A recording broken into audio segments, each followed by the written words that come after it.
Le vrai faux de l'info de la matinale avec Jean-Philippe Ballas. Bonjour Jean-Philippe. Bonjour Thomas, bonjour à tous. Ce matin, tous les sportifs de haut niveau ne roulent pas sur l'or. Oui, ce serait même plutôt l'inverse quand on écoute Thierry Braillard, le secrétaire d'État au sport, invité sur BFM.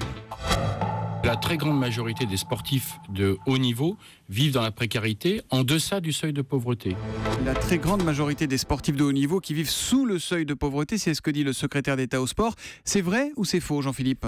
C'est faux Thomas, ce n'est pas la très grande majorité. La proportion est moindre. Malgré tout, Thierry Braillard a raison de tirer le signal d'alarme. Le seuil de pauvreté en France, on le situe aux alentours de 990 € bruts par mois. Et d'après la plupart des rapports que nous avons consultés, eh bien 40% des sportifs de haut niveau, ils sont un peu plus de 6 000 en France, 40% d'entre eux quand même, vivent avec moins de 990 € par mois. Nous avons d'ailleurs contacté Thierry Braillard, il est d'accord avec notre estimation.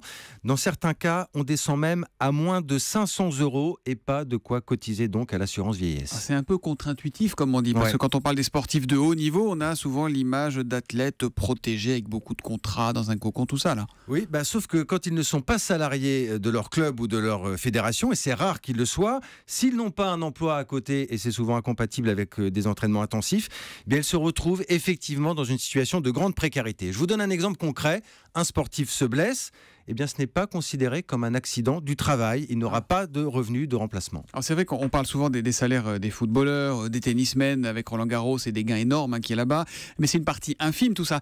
Qu'est-ce qu'on fait alors pour ces sportifs de haut niveau qui n'ont pas le sou ? Justement Thomas, il y a une proposition de loi qui va être déposée la semaine prochaine pour mieux encadrer leur statut. Alors évidemment, vous me direz à l'heure du chacun pour soi, les sportifs de haut niveau, ça ne représente quand même pas grand monde, certes. Je vous répondrai quand même qu'ils ont valeur d'exemple et qu'ils contribuent largement au rayonnement de la France à l'étranger. Et puis ils nous offrent du rêve et ça n'a pas de prix. Le vrai faux de l'info de la matinale, Jean-Philippe Ballas, c'est tous les matins après le journal de 7h30 sur Europe 1. À lundi Jean-Philippe. À lundi.